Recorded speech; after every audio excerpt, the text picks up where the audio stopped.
guys, it's Jane. I'm here today for Dune in June number 2. This is the second of 4 planned response videos. Paul from A Common Touch of Fantasy is running a read-along this month.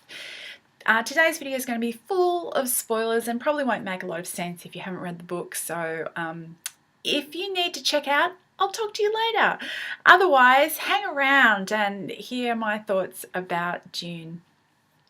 The first book is where we're talking about today. So there's 3 books within the book, and the first book ends basically with the Duke dead, and Paul and Lady Jessica have been spirited away, but they've only half made their getaway. They've made it to the desert. Somebody's supposed to be meeting them. They're waiting in this tent. That is where we end book 1. So my responses. One of the questions that Paul asked was about your favourite scenes from this section of the book. And easily my favourite scene is one that he spoke about, which is the dinner party scene. That was bananas. The dinner party scene was bananas. It reminded me of so many different things. In particular, it really put me in mind of a lot of Russian lit that I have read recently. It was like all these people around this table being polite to one another in this really kind of formal way, but everybody is really on a knife's edge.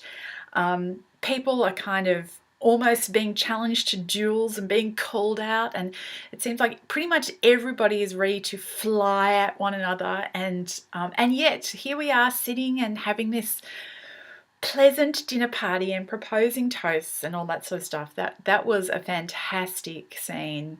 My other favourite scene from this section of the book begins with Idaho stumbling in drunk and waking up the household and spilling the beans to Lady Jessica about the fact that she's being suspected of being the traitor, and her kind of going thermonuclear and calling, even though it's the middle of the night, calling in the Mentat Howat to answer for the fact that she's, been placed under surveillance as a supposed traitor. And both the stuff with drunk Idaho and the stuff with Steely Howat was fantastic.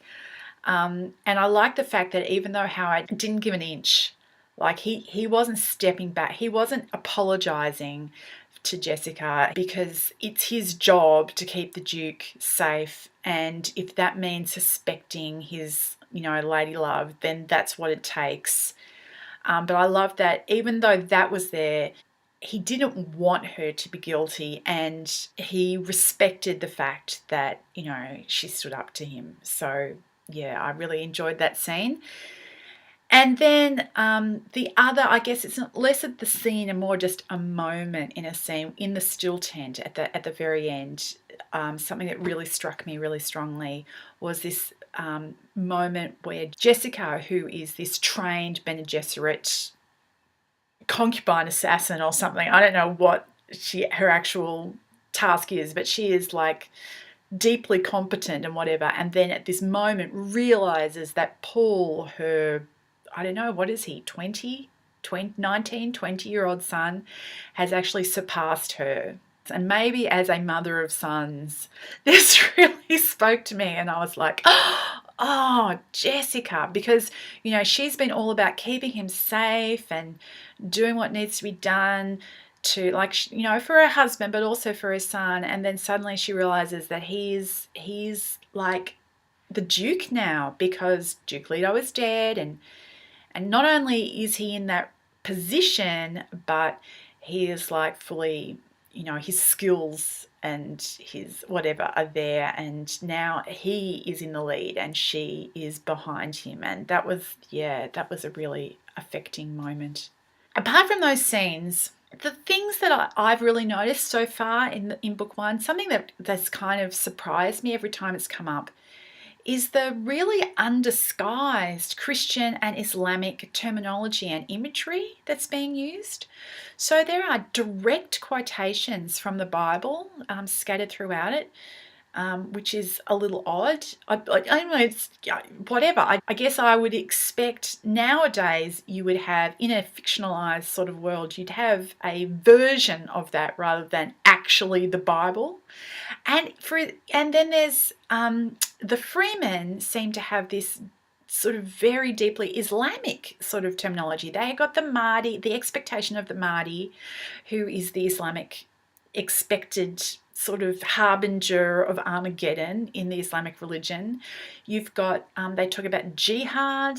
There's just there's a bunch of Islamic imagery being used in whole cloth there as well, and that's kind of given me pause. And the big question that I am left with at the end of the first book is, what on earth is the Emperor thinking? The Emperor seems to be backing the Harkonnens. The Emperor has sent his personal guards to come and dress up as Harkonnen soldiers to take part in trumping Duke Leto's forces, and yet Duke Leto's only there because the Emperor sent him there. The Emperor told the Harkonnens to step down and Duke Leto to take over, and yet he's backstabbing Duke Leto.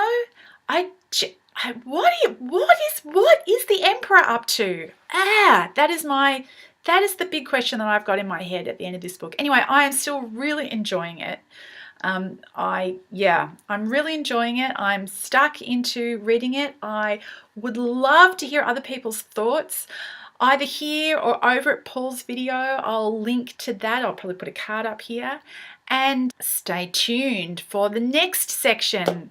That's it for me today. I hope you're all well, and I'll talk to you later. Bye.